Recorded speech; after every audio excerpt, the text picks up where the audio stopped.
Okay.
Good evening. My name is Monika Kamath.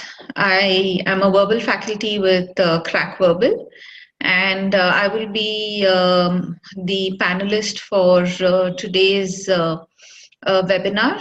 Today's webinar's topic is 3 hacks to conquer sentence equivalence on the GRE. And before we start off on the sentence equivalence, just a reminder, this webinar is open to students as well as non-students. It's completely complimentary, and the focus is to help you all ace your GRE and to help you score better. The target is to help you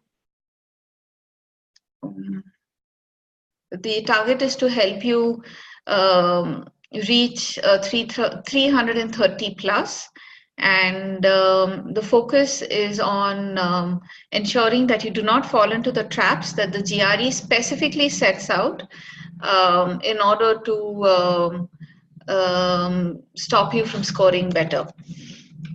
To begin the seminar,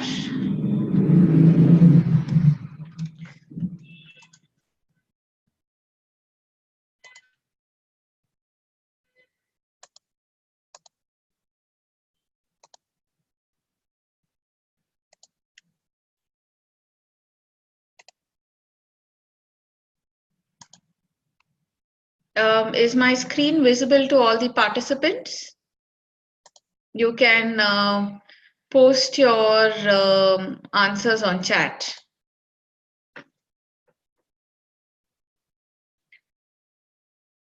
Thank you. All right, so let me begin with the setup. The agenda for today is this webinar is for 90 minutes, and there are specific do's and don'ts in this seminar. And one moment, I seem to be facing, okay. So there are a couple of ground rules for this session. We want to make this as organized as it can be, and we want you to get the best out of what it is that we're doing. So any questions that you have, please type it in chat and I'll be happy to answer your questions. The chat is open to all attendees, so please feel free to type. In the event that there is a lag of over 10 seconds, ping me on the window. Like I said, if others aren't facing a problem, then it may be a connectivity issue at your end. You can always email us in the event that you cannot access the webinar, you have a spotty connection. We've had these instances in the past where students have logged in but have been unable to access the webinar as well as they would like. A quick introduction to Crackverbal. We mentor students through their master's journey. A quick update, the GRE can be used for your master's as well as your PhD, as well as for your MBA. It depends on the school that you are applying to. So you can check whether your MBA schools are also willing to accept your GRE score. We were founded in 2006. By Arun Jagannathan and Shrikala Karoop. We have more than 5,000 students. We've had over 1.2 million coaching hours. We have had students from over 37 countries, 37 plus countries. How is it that we have students from over 37 plus countries? We have our online course. We've had students from different parts of the world connect with us saying, we like the way you teach. Would you be open to doing personal tutoring for us? And we've done personal tutoring for candidates outside of India in a different time zone via either Google Hangouts or Zoom or Skype. Our motto is to basically act as a bridge between exceptional faculty who love to mentor and to help you all who are applying for your tests to get a better score. And the schools that our students have got into, you can see the list below. All the top colleges are pretty much covered in the list of our list that our students have got into. Before we start off on the seminar, I'd like you to have a look at all the free resources that are available to you all, which Crackverbal has given you all access to. You have access to our trial course. You have access to mobile learning. In the event that for whatever reason your internet connection is spotty, we have a solution for that as well. We got a lot of students from different parts of India who have very spotty internet connection, who have asked us to send them an SD card loaded with the information. And since the number of students requesting for this has gone up, we've started our line of SD cards where you can get in touch with support at crackverbal.com, or you can register with us on our website and someone will get in touch with you whenever you need to get more information on the SD card. Once you have signed up with us as a student, you get access to our forum. We have a leaderboard. We also have advanced prep sessions. Your advanced prep sessions are, you've already finished your classes with us, and these are open to students outside of Crackverbal as well. You have doubts, you all want clarifications. So it's very similar to a study group, except that a study group just gets together and solves questions. Here you have a study group with a faculty mentoring you to ensure that you're not just solving questions, but solving questions in the right direction. How do you compare to your peers is also available to you with us. So do utilize these resources. And our online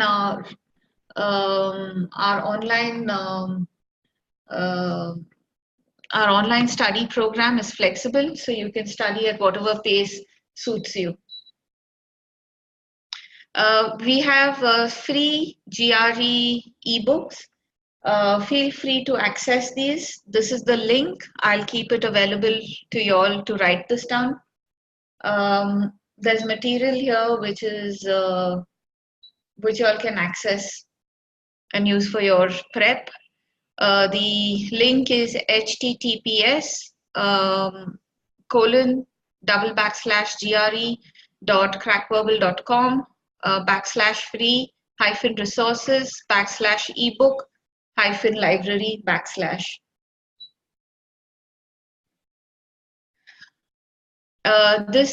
We also have our Crackverbal videos, which are available on YouTube.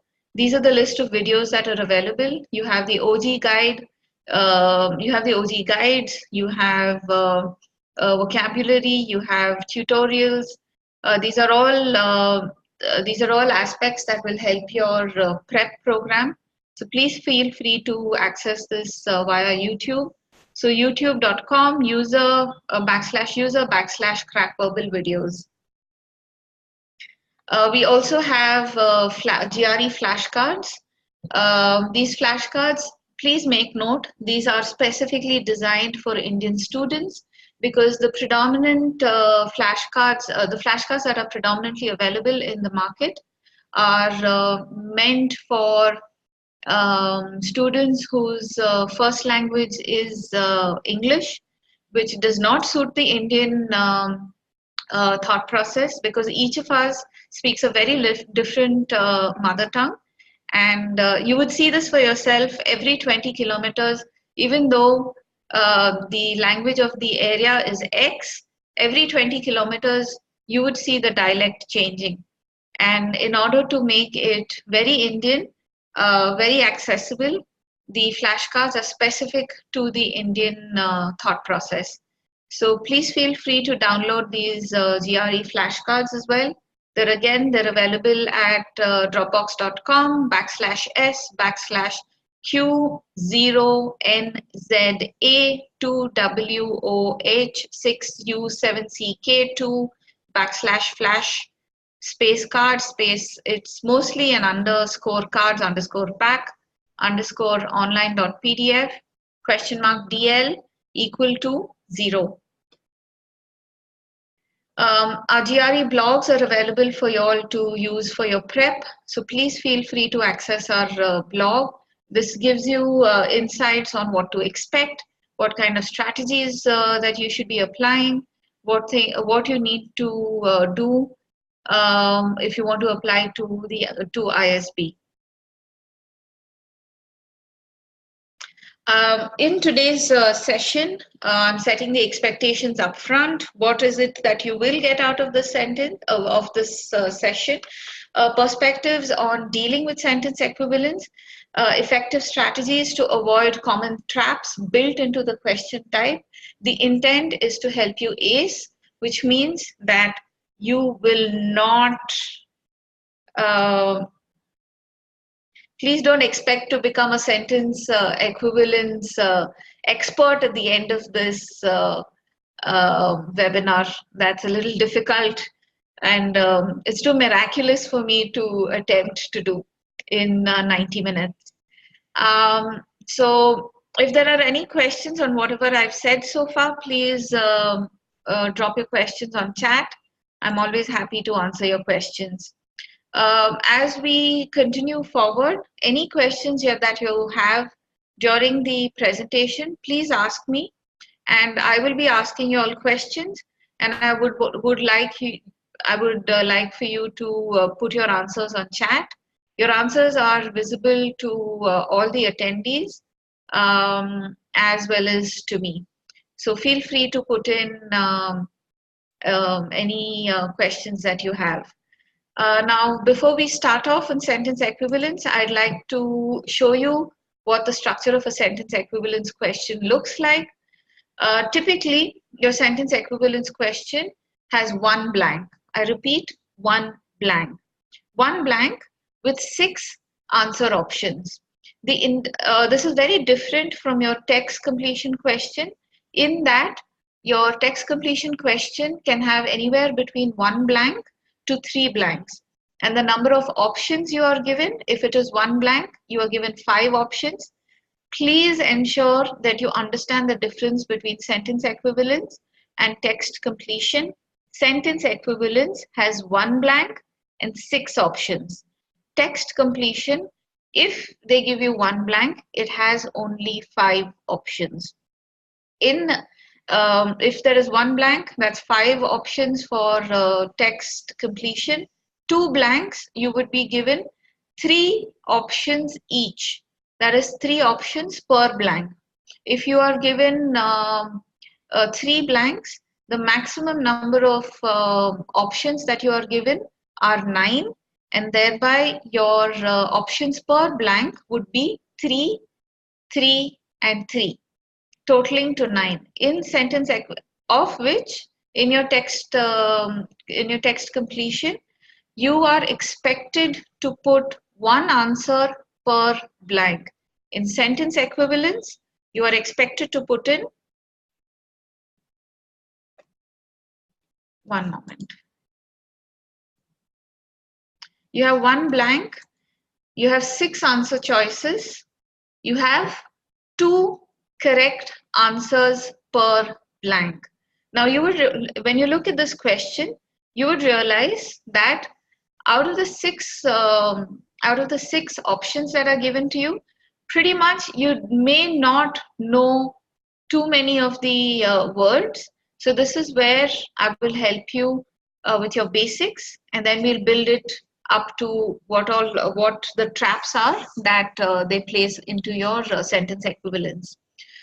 When you look at the question that we have on screen, I've already given you the answer, but I'd like you to break it down into something as simple as positive and negative, or start with the words that you are aware of.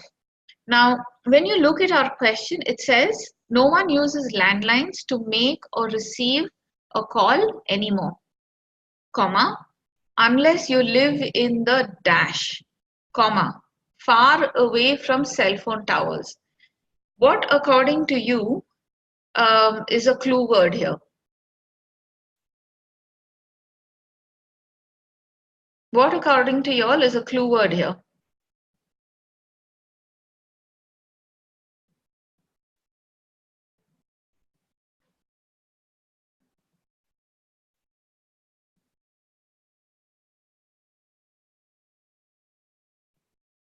Would you like to attempt?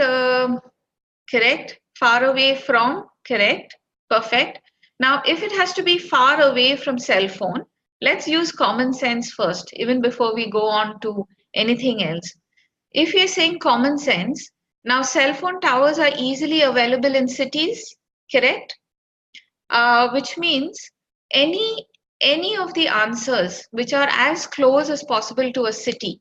In this case, which answers are which options are close to the city?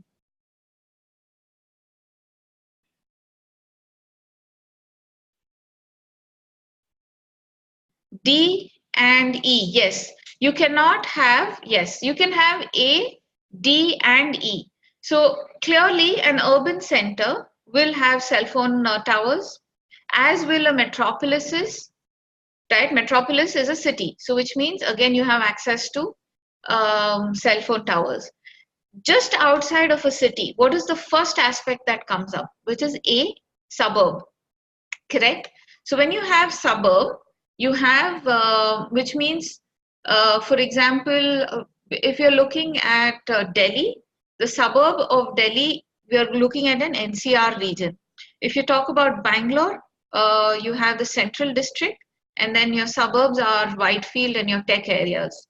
So typically, suburbs still do have access to cell phone towers. Now, considering you do know the meaning of an urban center, a metropolis, and a suburb, you've removed these three. Now, do you know the meaning of a Bondu or a hinterland? Not necessarily.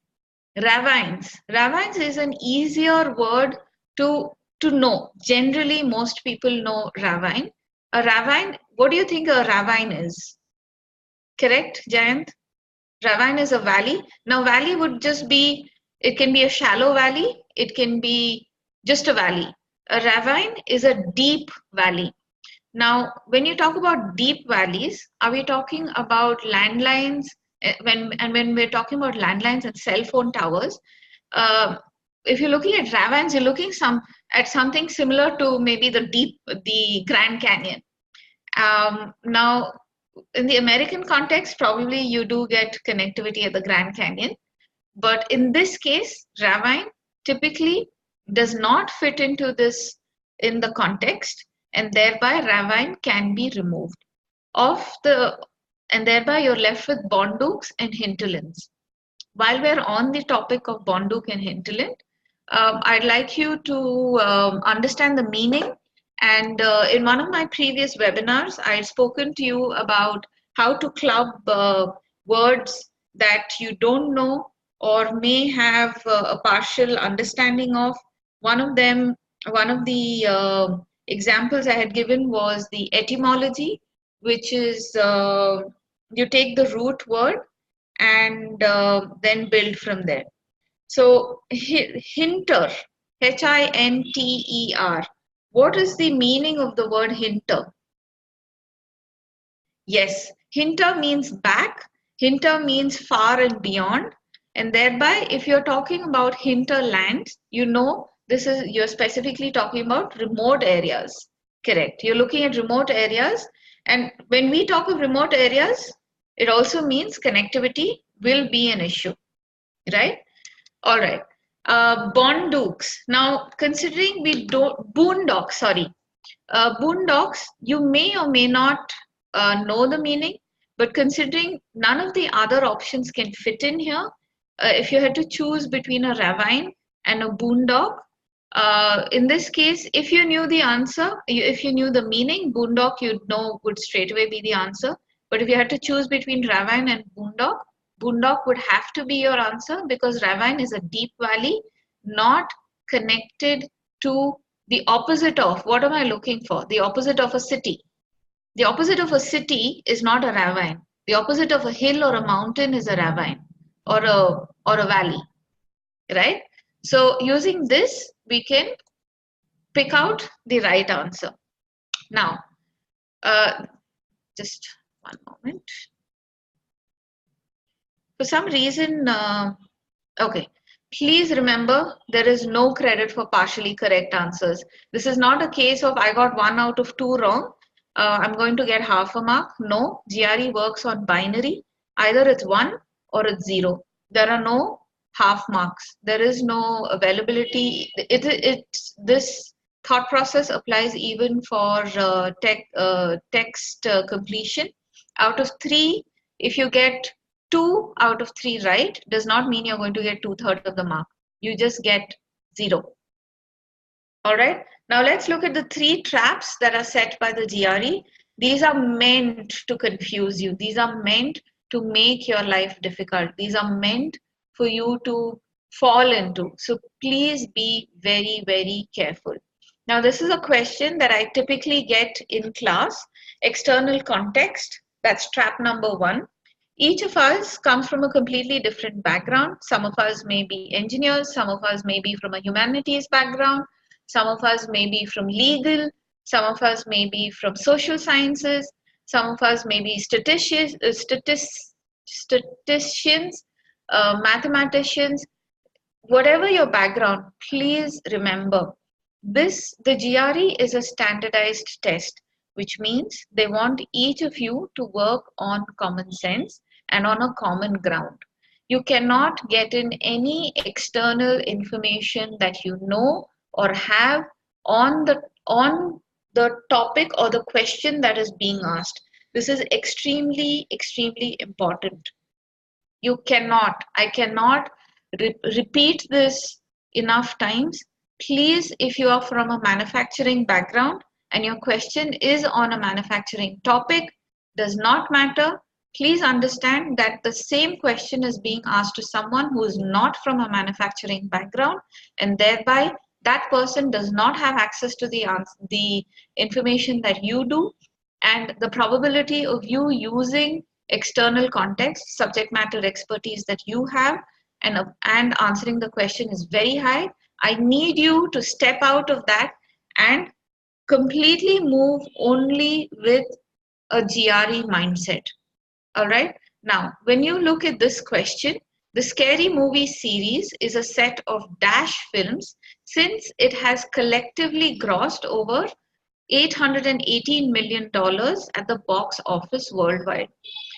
Now, all of us know that the Scary Movie is a spoof, or it's a parody of several other movies. Now, this is knowledge if you watch English movies. Don't assume that everybody has watched the Scary Movie. Please read this in terms of context. The Scary Movie series is a set of films, a set of Dash films, since it has, what is your keyword here? What should be your focus word in order to help you choose your answer?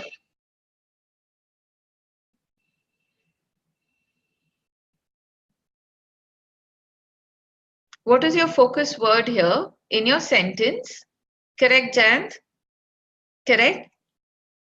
So you have since, which means you have to look for something connected to what? To Scary Movie, to 818 million. You have to connect it to the money that it has collected. In this case, since the quantum of funds are very large, right? So your focus is on ensuring that you are connecting since with money and not what you already know. You already know that the Scary Movie is a parody or a spoof. What is a parody?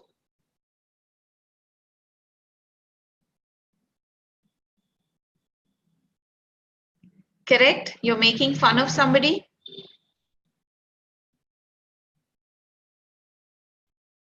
Anything else? Any other explanation that you have for parody? If you notice, parody and spoof are somewhat, yes, mockery. Parody and spoof are somewhat, yes, absolutely exaggerated humor. Correct? So if you would notice, parody and spoof are different degrees of the same word, which is you're making a mockery of.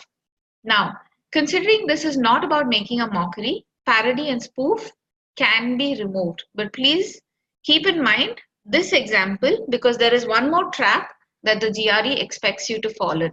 So keep this example available when we do the next trap. So parody and spoof in this case, yes, Seema? Seema, go ahead and ask your question.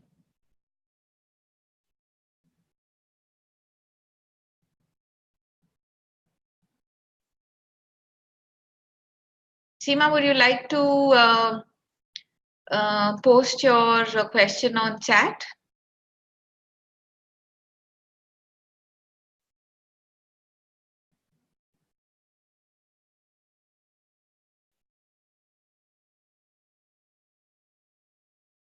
All right. So I'll move on. Neeraj is all excited and he's giving us the answer. Let's see if it is the answer that you've given, Neeraj. Neeraj says B and E. So let's go by process of elimination. Parody and spoof are out. You've understood why. Let's look at B, connected to money, lucrative, correct? Profitable, yes. Any other meaning for lucrative?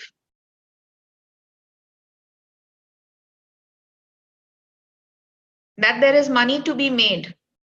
Enticing, absolutely.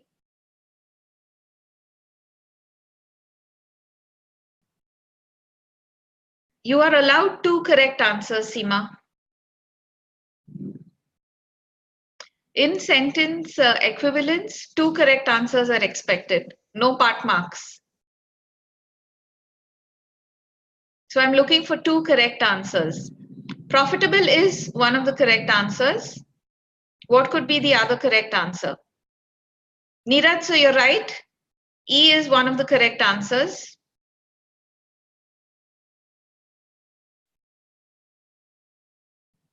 Yes, Seema, lucrative is also the correct answer. So Neeraj and Seema have got it right. Profitable and lucrative is correct. Jayant, no half marks. I need you to come up with a second one. So yes, Seema, you're correct. Jayant, perfect. B and E. Please remember no part marks. You can't go back and say, I got half of it right, give me half a mark. No such luck. That's not going to happen. So like I said, please remember GRE is binary, either 1 or 0.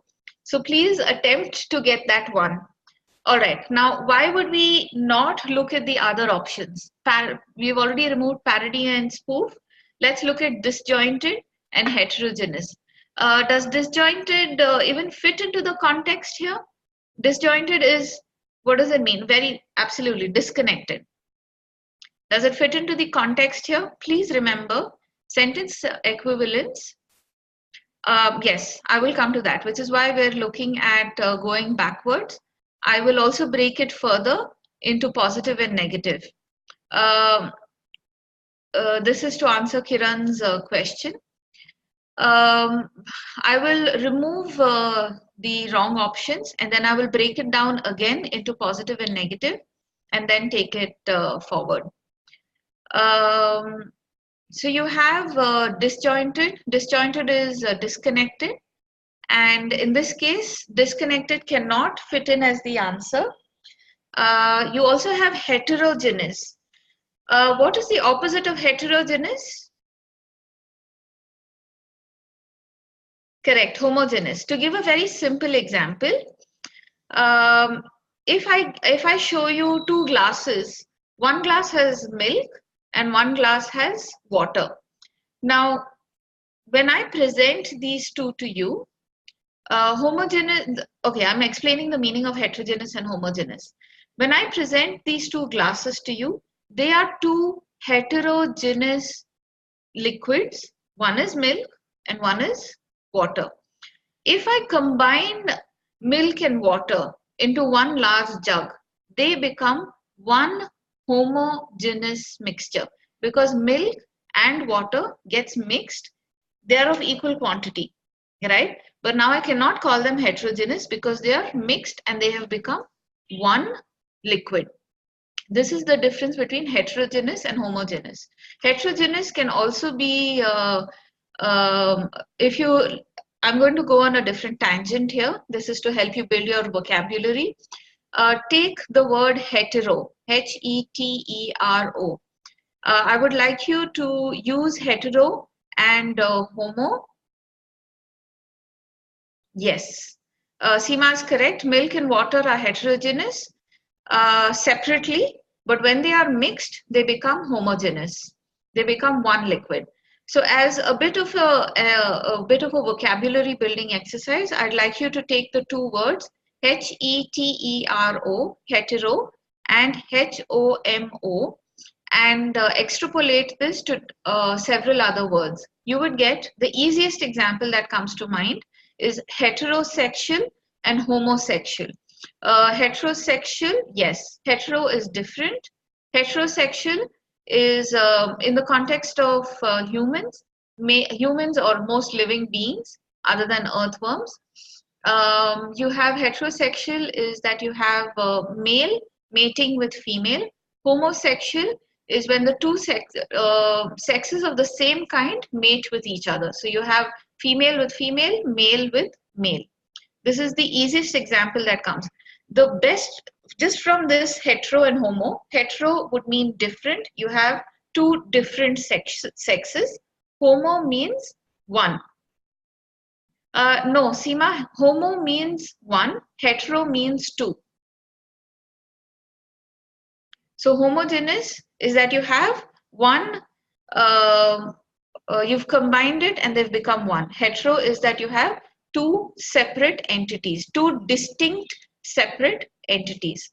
Now, to go back to a question that that was asked on how do I solve the question if I do not know the meaning of the words. Now, here's the thing. When you look at the question here, the Scary Movie series is a set of dash films since it has collectively grossed over 818 million at the box office worldwide. Now, when you are connecting since is equal to because, as grossed means collected over. So when you see since it has collectively grossed over, and you're talking about a large sum of money. When you're talking about a large sum of money and you're giving that as a reason for having been collected, what you would expect to put in the blank before should be either positive or neutral. It cannot be negative. From the 6 options given, which of the 6 options is straightforward negative? The moment you see dis, D-I-S, it means it typically takes on the negative form, and thereby disjointed cannot fit in here. That's one. Second, if you go by, so I've used the positive negative and I've removed disjointed. Spoof. Spoof, while it's not taken in a negative connotation, spoof is usually it's neutral, like I said, making fun of. Preferably, the number of words that you're expected to know in order to attempt your GRE can range anywhere from 2,000 to 5,000. And of them, spoof is a very, very easy word.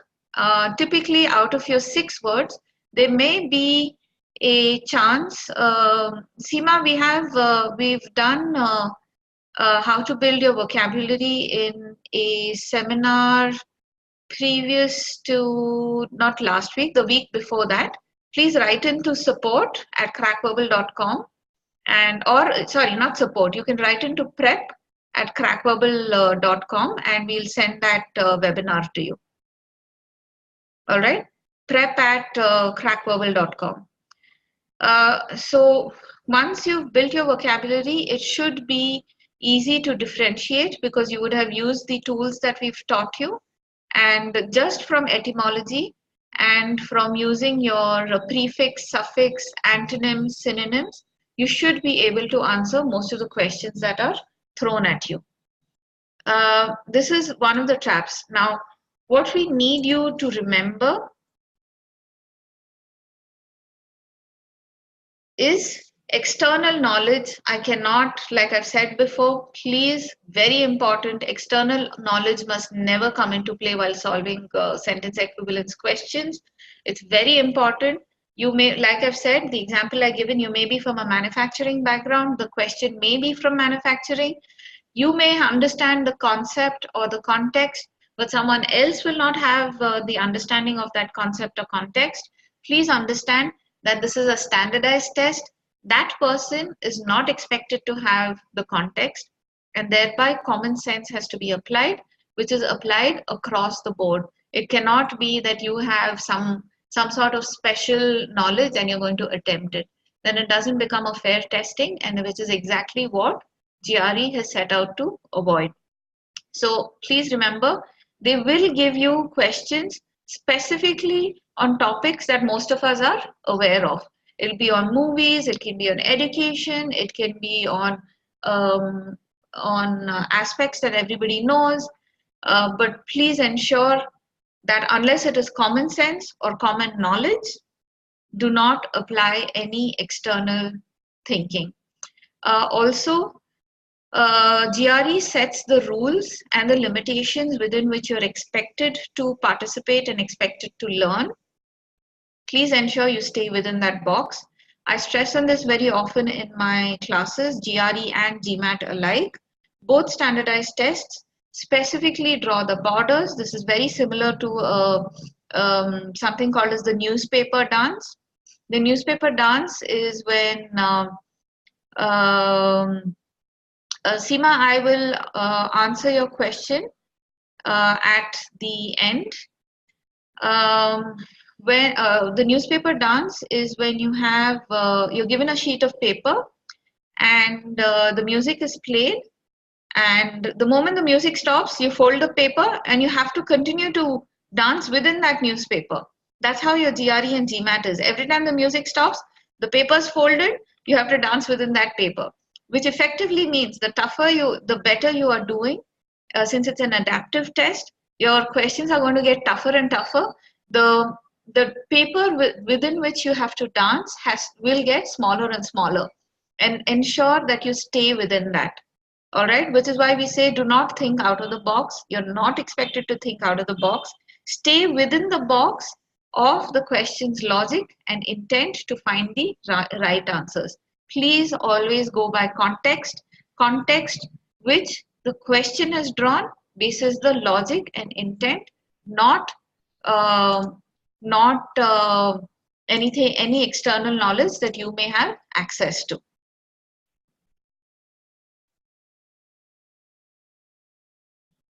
All right. The second, one moment. The second trap. Remember, I asked you to hang on to your synonyms.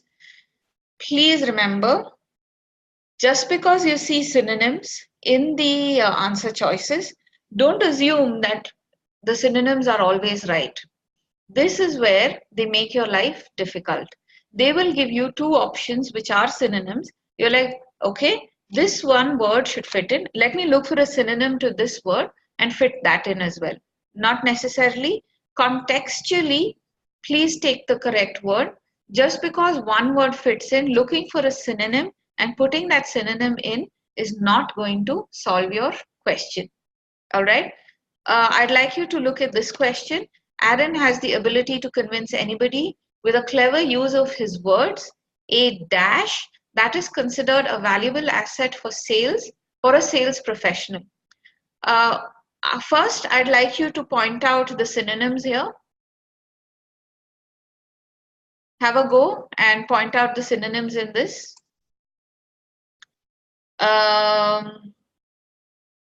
C and D, yearning and craving, yes, one set of synonyms.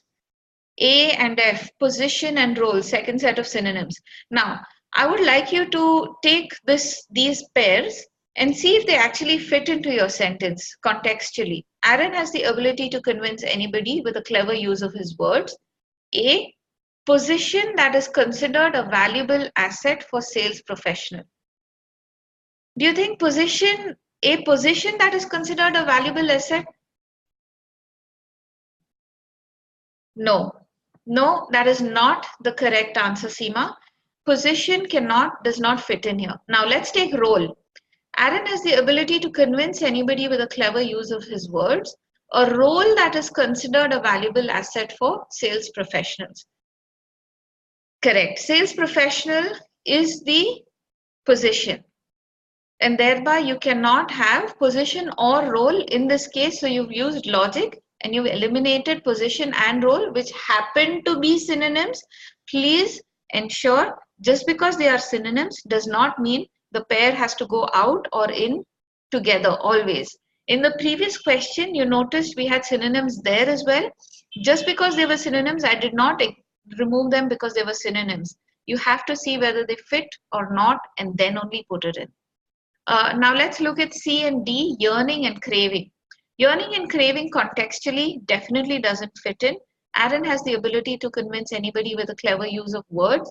A yearning, does he have a need that is considered a valuable asset? No. You want to show that there is a characteristic trait, there is a strength that needs to fit in. Correct. So what you need in this case is characteristic trait and strength. But if you look at the two words, you look at B, option number B and option number E. Are they synonyms? Trait means character.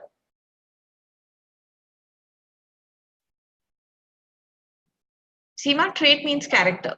Absolutely not at all synonyms. They are in no way connected, in fact, other than no, it's not character. It's not character. Character. Actually, it should have been characteristic trait, not character trait. Sorry, this is a typo from my side. It should be characteristic trait. Characteristic trait is to say this is a characteristic, and trait is that you're repeating it. Yes. So if you look at B, it says characteristic trait, and E says strength. So not synonyms, but both fit into the blank here. So watch out for synonyms. Just because you have options that are synonyms, not necessary that they fit in, nor is it necessary that you have to delete both of them in one go. Please remember this, not just the first half. No, it is not necessary to choose synonyms, nor is it necessary to delete synonyms together. Maybe one of the synonyms can fit in and one does not. All right, so be very, very careful. So your synonym pairs, please don't assume that your synonyms, that your answer option has to be synonyms, or if you want to delete that both your synonyms have to be deleted. You can check if one synonym fits in, you keep it. If both synonyms don't fit in, then it's fine. Usually that's an exception, not a norm. Be very careful about this. All right. So your two synonyms here, yearning and craving, does not fit in. Position and role also doesn't fit in. Your correct answers are characteristic trait and strength. All right. Please remember, very important, your sentence equivalence is not a test of your knowledge of synonyms. This is basically, you will be given two answer choices. They may mean the same, they may not mean the same, but you have to take the contextual fit for the sentence and don't just go by synonyms. Like you've seen, characteristic trait and strength, they may not be synonyms, may not even be exact synonyms, but may convey the intended meaning of the sentence. The context is situational meaning. Seema, context means situational meaning. All right. Okay. The third, very, very important. Please pay close attention to this because this is where most of your difficult questions show up. Now you are aware that on the GRE there will be transition words. Can you give me some examples of transition words other than hardly? Barely, in fact, scarcely, because,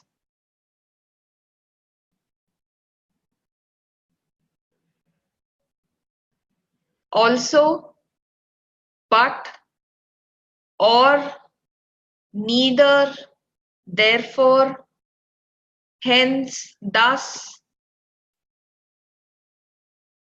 since, beneath, however. Seema, how does beneath come into the picture?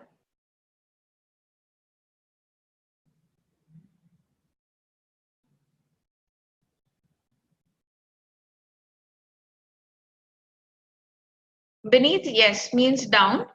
Yes, Amol, rather than. How about in fact? Despite. In fact is also acceptable. In spite of, yes.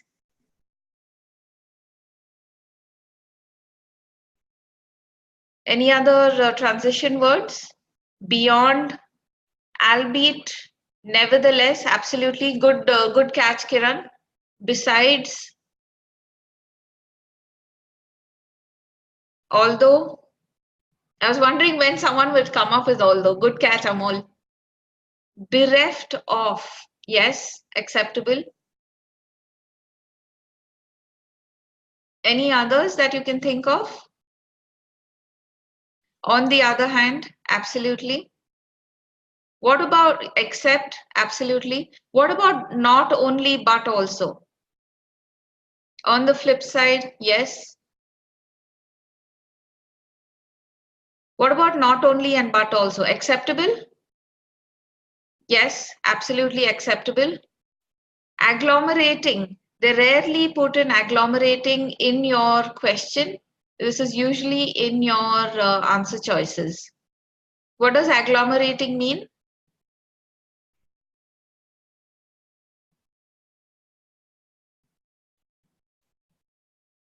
Conclusion. Okay. You can say conclusively. Conclusively can be a transition word. Hence, absolutely. Now, thus, yes. What I'd like you to do as an exercise is make a list of all the transition words that you come across. While you are doing your vocabulary building, please make a separate list just of transition words. These are extremely important because they will show up in pretty much most of your sentence equivalence and text completion questions. And you need to see how they are presented. Typically, in the easier questions, you get one of the words. You'll either get hence, you'll get thus, you'll get hardly, or you'll get or, you get because, you get one of them. The place where they make it difficult for you is that they give you two transition words in the same sentence. The moment they give you two transition words in the same sentence, please be careful, because this is very similar to chemistry and very similar to math. Two negatives make, what does two negatives make?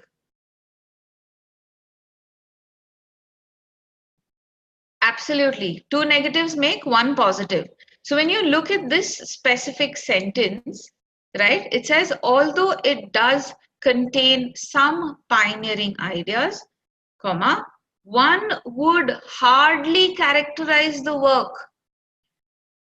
Thereby, what they have done here is they have offset although with hardly, which means that are you looking for a word similar to pioneering, or are you looking for a word opposite of pioneering?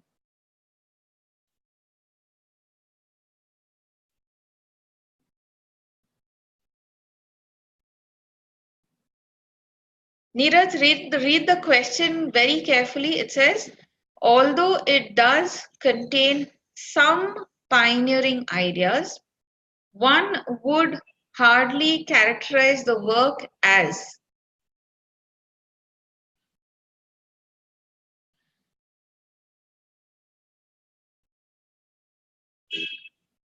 Neeraj says opposite.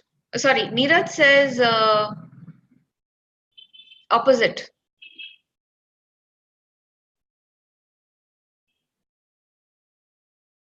Are you looking for opposite? Are you looking for similar?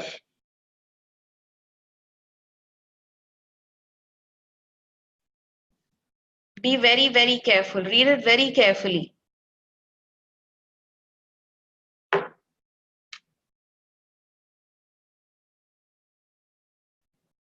Read it very carefully. Although it does contain some pioneering ideas, one would hardly characterize. You have a double offset here. You have although, thereby it's not possible. Although, as in, although it does contain pioneering ideas, which means you have started off saying it has some pioneering ideas. Then you say one would hardly characterize the work as. What they have done is they have brought in some amount of confusion. They have offset although with hardly, and what they actually want you to look for is the same or similar to pioneering. In this case, when you look at pioneering, what is the meaning of pioneering? What is the meaning of pioneer? Let's start with there. No, pioneer does not mean rule. Innovative, yes. Foundation, yes. Someone who does something new, yes. Single rule, no, that would be a monarch. Experienced, not necessarily. Creative, yes. Someone who is a pioneer is someone who is looking to do something different from what the rest of the set of people are doing, which is novel, yes, Vaidehi, correct. Thereby, if effectively you are looking for somebody who is not following what everyone else is doing, correct. Now, if you look at your answer options, answer option A says orthodox. Orthodox is someone who sticks to the rule. Thereby, can orthodox be your answer?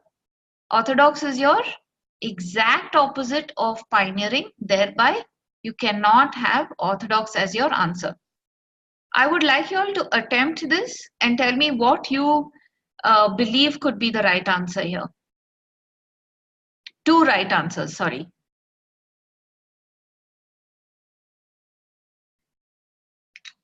B, eccentric. F, innovative. C and F, original and innovative. D and F, trifling and innovative. Are you all trying to give me like everything? Somebody says A, somebody says B, somebody says C, somebody says D, somebody says E, somebody says F. So then I solve all of them and say, no, my friend, the answer is something and something. All of y'all are just throwing darts like you're giving me, each one is giving me a different option. The answer is original and innovative, which is C and F. Pioneer is someone, you can have eccentric and original. So you have pioneering is someone who has come up with a brand new idea, something that no one has tried before, thereby making it original. Correct? If someone hasn't done or tried anything before or has not come up with that before, then they are original. Eccentric cannot be the answer. I'd like, no, not just a negative connotation. Eccentric would mean haphazard. Haphazard meaning it can be random, it can be not necessarily, it doesn't specifically mean pioneering, and you want a word as close as is possible to pioneering. Correct. It means to not confirm. Correct, Jayant. So you cannot have eccentric as your answer. Orthodox, definitely not. You have conventional. Conventional again is the opposite of pioneering, so conventional cannot be your answer. Eccentric, we've just explained. It means to not confirm. And when you look at trifling, what is the meaning of trifling? Option number D. Absolutely. Trifling is common, not of great importance. Any other answer? Any other meanings for trifling? Trifling can be something small, and trifling, when you look at the context in which it is presented, in this case, we're not looking at trifling. We're not looking for something common.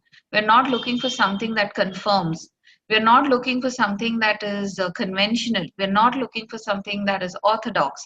So your correct answer here is option number C and option number F. Absolutely correct, Amol. Insignificant, that is the other meaning for the word trifling.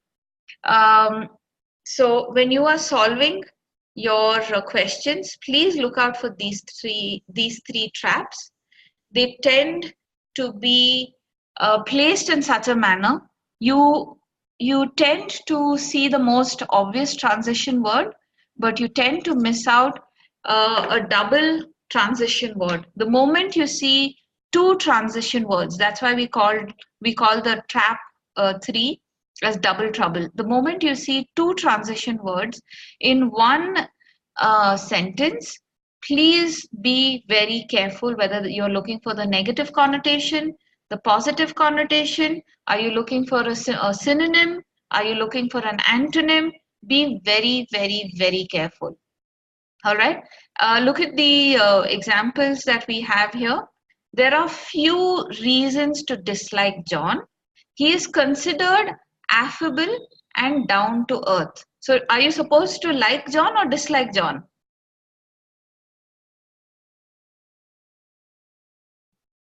Anybody else? Jayant says you should like John. Read the sentence very carefully. There are few reasons to dislike John.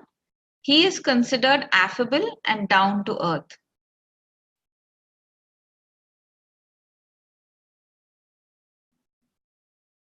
Like or dislike?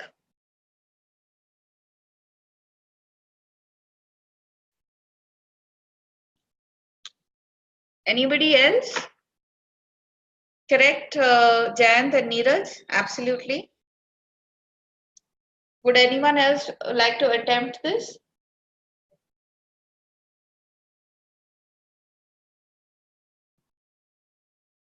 The correct answer is like. They have presented, Kiran, it has to be like. So here is what they've done. Few reasons to dislike John. He is considered affable and down to earth. The meaning of the word affable is somebody who you can like. The meaning of the word affable is somebody who is likable. What they have done is they have contrasted, Neeraj, I didn't get what your sentence meant. Few reasons to dislike. So you're offsetting dislike against affable. So be very, very careful. All right. Here they mean to say like. Look at your next sentence. Jenny can hardly be considered a cynic. She believes that everybody is capable of great things. Now, who is a cynic?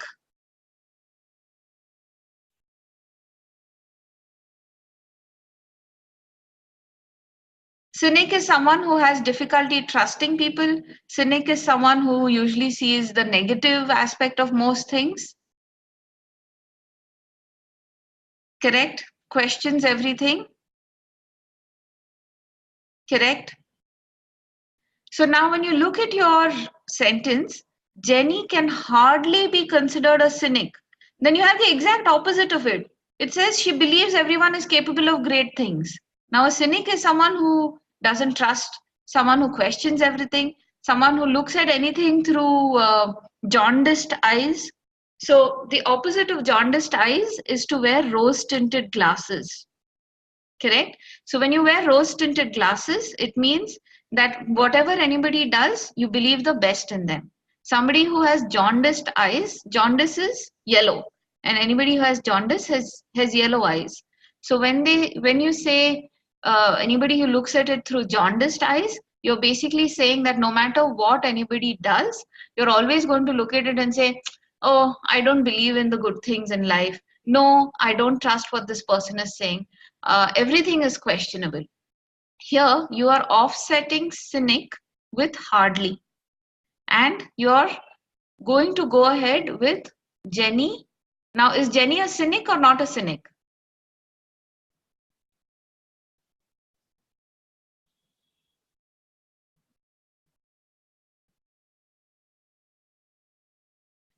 Correct, Niraj?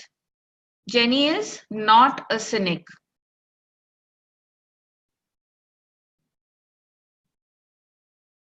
Now, when you look at sentence number 3, rarely prolix. What is the meaning of the word prolix and laconic?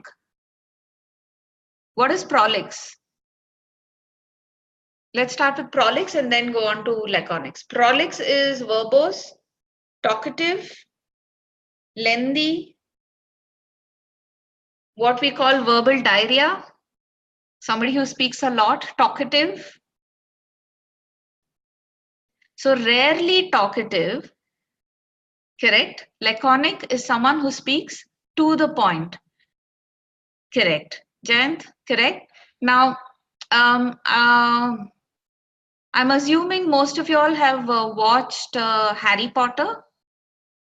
Would you all just give me a vote of yes, no? Then I'll accordingly place my next question. Have you all watched Harry Potter?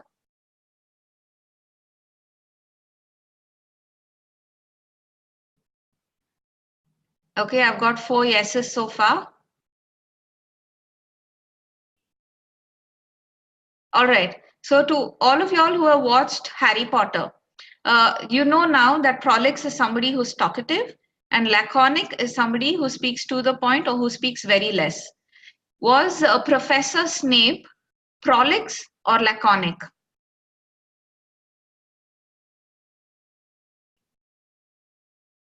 Was Professor Snape prolix or laconic?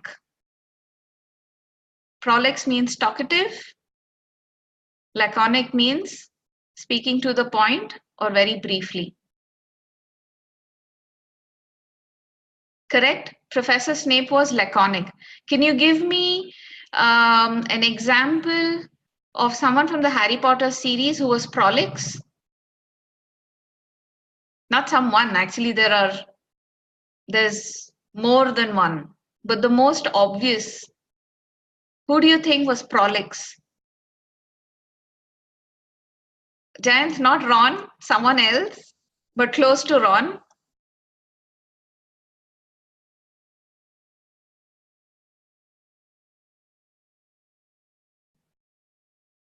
The Weasley twins.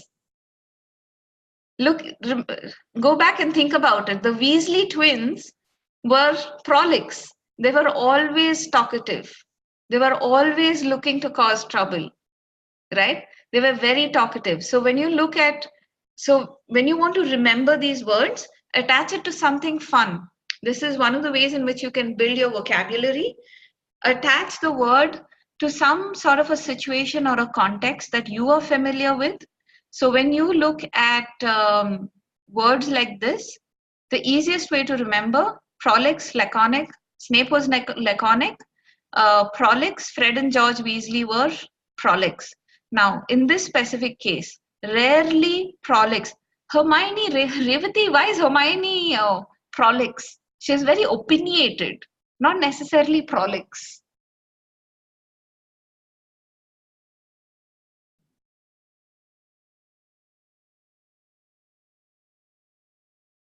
Revati? All right. So, no, I'm not. I'm not saying absolutely not. She is very opinionated and she would always step forward to give her opinion. Can you give me a word similar to opinionated?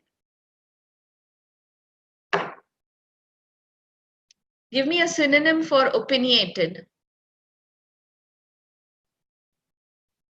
Dogmatic, yes.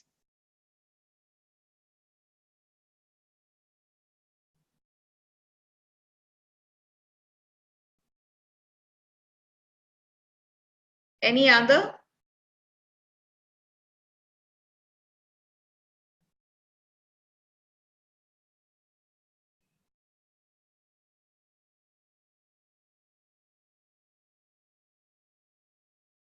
Adamant? Someone who's opinionated is someone who's very sure. Yes, domineering. Someone who's opinionated is someone who's very sure that whatever their opinion is, that it has to be the absolute truth, and that they will usually try to push it on to the other people that they're having a conversation with. All right. So yes, they're fixed on their views. Absolutely. All right. Okay. So to come back to the double trouble is the one trap that you have to be extremely careful of the three.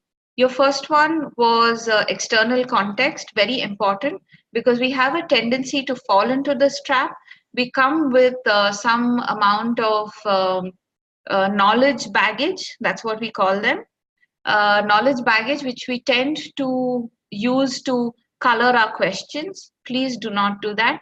Second, synonyms. Synonyms can be used or misused in two ways. Synonyms, just because one of the synonyms fits into the blank does not necessarily mean that both synonyms will fit in. The reverse is also true, which is just because one synonym does not fit in does not mean both of them have to be removed. Nor is it required that you will need to remove synonyms in one shot. Maybe one will fit, maybe both don't fit, but apply both of them contextually and only then eliminate. But please don't depend on synonyms, because the GRE is not the sentence equivalence and the text completion is not a test on synonyms. It's a test on vocabulary, and preferably contextual meaning of the vocabulary that you're learning and applying. All right. Okay. This brings us to the end of our session. But for whoever has attended this webinar, we're giving you a 50% off on our GRE online course. The actual price is 9,000, but the offer price is 5,500. Please use the coupon code CRACKGRE40. The link is online.crackverbal.com/GRE, and you get access to customized study plans. Your concept and application videos are available to you. You have mock question banks. You have access to webinars. You have learning progress and analysis. You have our student support. This is the MBA Summit is specifically for those who are going to be using their GRE to apply to schools for their MBA. We have an MBA Achievers Summit happening on the 31st of March at Bangalore. Please go on to our landing page. You can just go to Crackverbal website, and this event is showcased there. Seats are limited, so please book in advance. Whoever has attended this webinar can use the coupon code CVFriend and you get 50% off. If you're not from Bangalore, don't worry, we're coming to Bombay as well. We're there on the 7th of April, and we're coming to Delhi as well on the 8th of April. You get to meet the alumni of different colleges. You'll have somebody from Kellogg, you have somebody from ISB, you have, please understand, even if you're doing your GRE, the alum from these different schools can answer questions about the schools that you may want to apply to. So you're most welcome to join us, and you can network with them during high tea. Thank you so much for attending the webinar today. You're most welcome to get in touch with us at any of these numbers. If you'd like to attend a demo class, you can call Sachi at 901-9199-800, or you can email us at gre@crackverbal.com.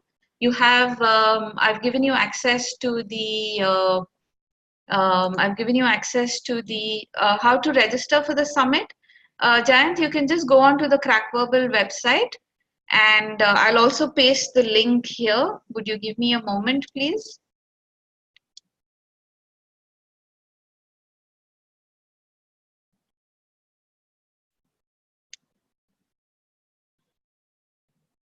Just give me a moment. I will quickly.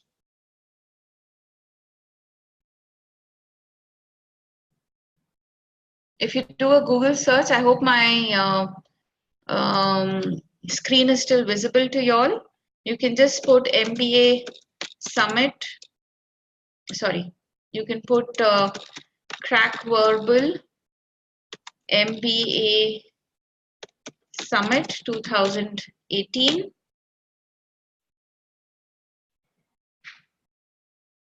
For some reason, my net is really slow suddenly. Just bear with me. Here you are. It'll show up as the first link.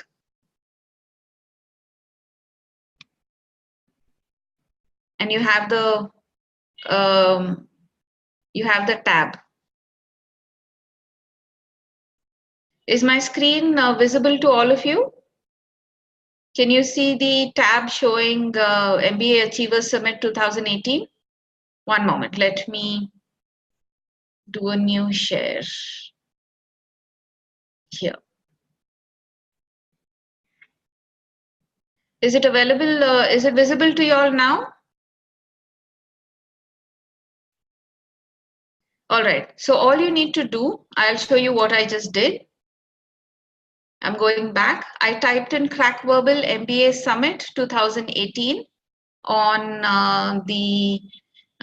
in Google, and it comes up as the first search. I'm going to paste this anyway. I'm going to paste the link here.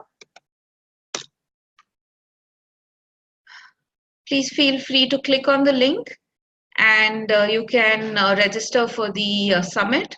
This is a good opportunity for you to network with other aspirants. This is a good opportunity for you to network with alum from different schools.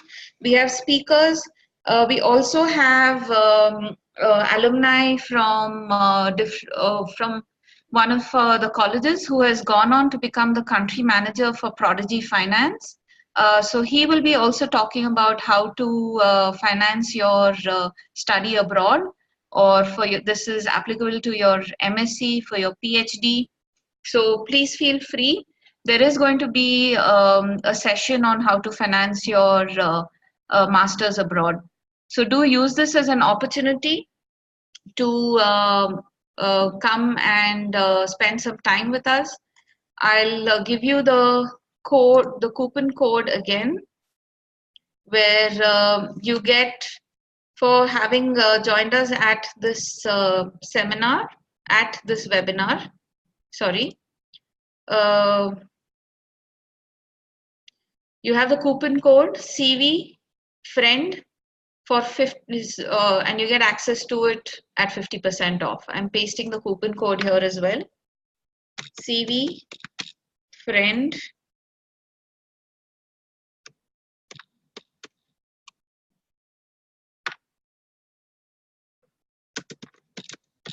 for 50% off.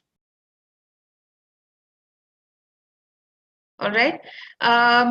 To go back to the question that I think who had asked me this question, how often do we have our seminars, sorry, our webinars? Who had asked me this? Seema. Seema, to answer your question, we do our webinars every Friday. And this webinar was on request from a couple of students who said since the coming Friday is a Good Friday, they will not be able to attend. So we've put it on a Tuesday. We're also doing a trial to see which day works out best. So we'd love to hear from you on what day works best for y'all, so we can do it according to your convenience. and we're happy to help you ace your GRE. So we'd love to hear back from you. There is a type form which will be sent out to you all. Please give us your feedback on the webinar session today.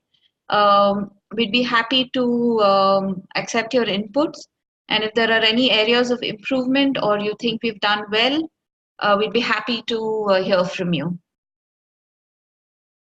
Revati, I missed the starting tips from you, ma'am. How can I access the missed lecture? I'm putting the email ID here. One moment. prep@crackverbal.com. Please send an email to this ID and you will be given access to the webinar. Whatever aspect you've missed, you can reconnect with it through the video. If you have any questions on GRE, please feel free to email us at gre@crackverbal.com. You can, if you need any help, if you are an existing student and you need any help from us on questions that you haven't been able to solve, you can't access your online course, please send an email to support@crackverbal.com. Let me just show you the exclusive offer that we have running. Please remember, this is a very short-term offer. This is applicable only till I believe the 31st of March. From the 1st of April, our prices are changing. So please make the most of this. The GRE course is available to you once you've purchased the course. It's available to you for a period of 6 months. Post 1st of April, the prices will not be the same. So maximize on this right now. If do any of you all have any questions that I can help you with? Any questions?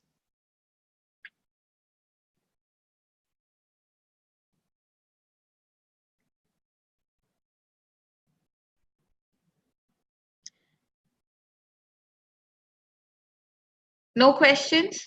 All right, thank you so much. My name is Monika Kamath. I've handled your GRE session on 3 hacks to ensure that you don't fall into the trap that GRE sets for you. If you have any questions for us, please email us and we'll be happy to answer your questions for you. Have a lovely week ahead and we look forward to hearing back from you. Thank you so much. Have a good evening.